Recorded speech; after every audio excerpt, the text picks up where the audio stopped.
Splan Récap, les infos du mois, sélectionnées par la rédaction de Splan, premier média d'investigation en Bretagne. Bonjour à toutes et à tous. Bonjour Pierre-Yves. Bonjour Nicolas, bonjour à toutes et à tous.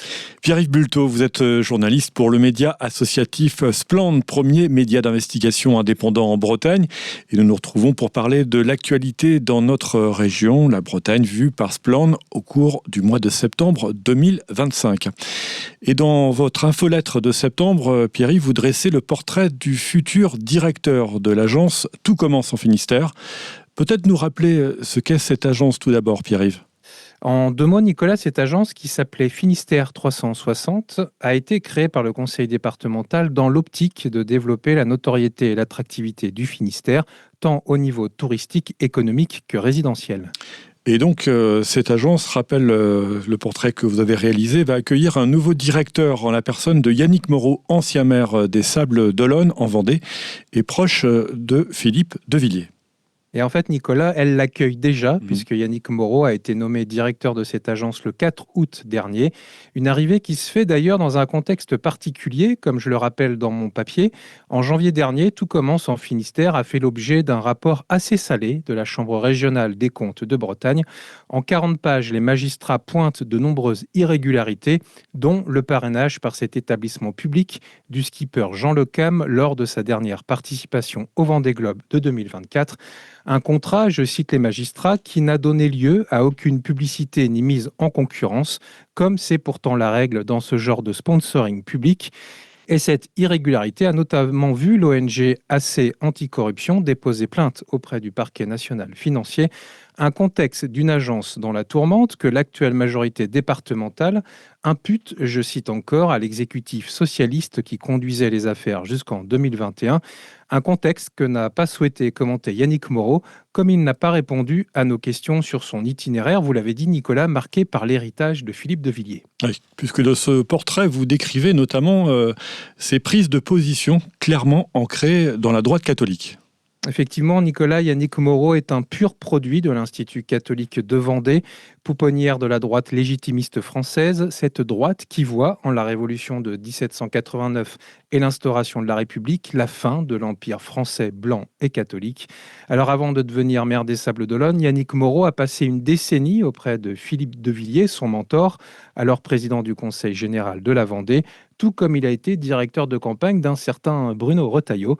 2 filiations pour une même bataille idéologique et culturelle qui verra Yannick Moreau tenter d'imposer l'édification d'une statue de l'archange Saint-Michel sur l'espace public avant que le Conseil d'État ne siffle la fin de la récré et lui ordonne son retrait dans un avis du 28 septembre 2023, cela au nom du respect des valeurs de la laïcité. Et dans la même veine réactionnaire, Nicolas, l'ancien maire des Sables a par exemple autorisé la diffusion de Silence en mars 2025, un documentaire au relent complotiste et islamophobe interdit en Angleterre et qui a vu son réalisateur Tommy Robinson incarcéré plusieurs fois pour incitation à la haine raciale et outrage au tribunal, avant de prendre la tête le 13 septembre dernier à Londres d'une marche anti-immigration, un parcours où flotte aussi l'ombre du milliardaire conservateur Pierre-Édouard Sterrin.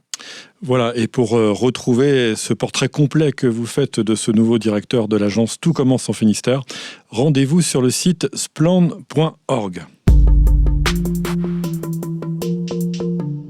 Dans l'actualité de Splan également, au mois de septembre, ce partenariat avec Street Press et le lancement d'une plateforme interactive dont la mission est d'identifier les communes pouvant basculer à l'extrême droite lors des prochaines municipales, notamment en Bretagne. Et dans un contexte de nomination imminente d'un nouveau gouvernement par Emmanuel Macron et son futur Premier ministre, il y a urgence à mettre ce genre d'outils à la disposition des citoyennes et des citoyens, mais aussi des ONG et des journalistes. Parce qu'on l'a vu, Nicolas, lors des législatives anticipées de juin 2024, le travail de débunkage de médias indépendants comme Street Press a permis d'éviter le pire, mais ce n'est pas suffisant. Et j'en veux pour preuve les résultats du premier tour de ces législatives anticipées en Bretagne. Le 30 juin 2024, le RN et ses alliés se sont retrouvés en tête de 26 circonscriptions bretonnes sur 27, des scores inédits pour notre région, longtemps considérée comme une terre de mission pour l'extrême droite. Et aujourd'hui, ce n'est clairement plus le cas. Et même s'il y a peu de risques de voir une commune basculer en mars prochain, à Splend, nous avons décidé de nous associer à Street Press et de diffuser cette plateforme, vous l'avez dit Nicolas, qui permet à chacun d'identifier les villes qui pourraient basculer, mais aussi de se saisir d'outils de riposte dont nous vous reparlerons sûrement lors d'un prochain récap. Et vous retrouverez donc ces infos sur ce partenariat avec Street Press et Splend sur le site splend.org.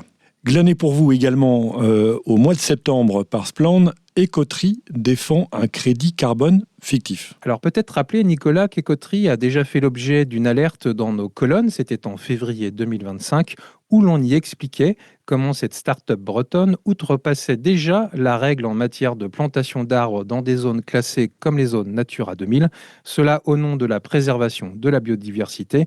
Eh bien, 6 mois après notre alerte, on retrouve la même Écoterie, et cette fois-ci aux côtés d'autres acteurs forestiers qui se mobilisent, vous l'avez dit, pour un assouplissement de la réglementation en matière de création de crédits carbone fictifs. Parlons désormais football, des hooligans d'extrême droite dans les tribunes de clubs bretons. Extrême droite toujours, Nicolas, et cette fois-ci avec un petit focus sur une enquête de notre partenaire Basta qui décrit par le menu comment l'extrême droite a réussi à noyauter des copes de supporters historiquement antiracistes. Et cette fois-ci, c'est pas sur splend.org, mais c'est sur basta.org. Gaza et Cisjordanie, la souveraineté agricole palestinienne détruite. Alors qu'on est le 9 octobre, quasiment 2 ans jour pour jour après l'offensive de l'armée israélienne en réponse au massacre du 7 octobre par le Hamas, eh bien Tsahal, cette armée israélienne, a détruit 85% des terres agricoles de l'enclave gazaoui, mais aussi de Cisjordanie. Et donc la coopérative bretonne Graines de Liberté, dans ce contexte, se mobilise pour réalimenter la banque des semences patrimoniales palestiniennes.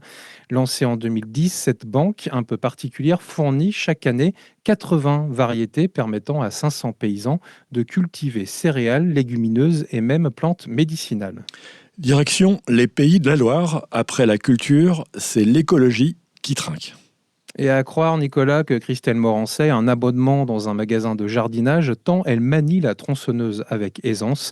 Et comme le révèle un document interne que nous nous sommes procuré, à l'horizon 2027, la présidente de région souhaite amputer de moitié les effectifs de la direction de la transition énergétique et environnementale, faisant ainsi passer de 62 à 35 le nombre de fonctionnaires et diminuant aussi de 55% un budget figurant déjà parmi les moins bien dotés de France. Voilà, et parmi les infos que vous retrouverez également sur le site de Splend, un article sur une affaire de violence multiple dans un collège du Relais-Quérillon, dans le Finistère, près de Brest.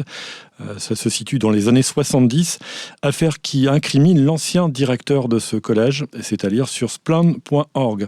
Vous retrouverez également sur le site la rubrique « Ça se passe près de chez vous » pour tout savoir sur les différents projets agricoles, industriels ou d'urbanisation qui peuvent surgir près de chez vous en Bretagne. On termine, Pierre-Yves, avec l'agenda de Splend, les rendez-vous à noter dans vos agendas dans les prochaines semaines. Et ça commence, Nicolas, dès la semaine prochaine, du côté de Limoges, où vous pourrez retrouver du 14 au 18 octobre Morgane Large sur la scène du Théâtre de l'Union. Pendant 4 jours, notre cofondatrice participera à la pièce Grand Reporter, qui revient sur le système politique et médiatique de l'information. Et puis à suivre le 22 octobre, ce sera au tour d'Isabelle Gerjaille et de Caroline Trouillet d'investir le Café des Champs Libres de Rennes pour partager les outils et les résultats de leur enquête sur le système de santé breton. Cette enquête qui est parue sur notre site en 2 temps, les 10 juillet puis le 25 septembre dernier. Merci beaucoup Pierre-Yves. Rendez-vous donc le mois prochain sur nos antennes pour de nouvelles actus de Splend, premier média d'investigation en Bretagne. Et merci à vous Nicolas, et on se dit donc au mois de novembre prochain. Salut! Et en attendant, pour retrouver ces actualités et les enquêtes de Splend, direction le site splend.org. Et n'oubliez pas de soutenir ce média d'investigation indépendant en Bretagne. Faites un don. C'était Splend Récap, les infos du mois, sélectionnées par la rédaction de Splend, premier média d'investigation en Bretagne.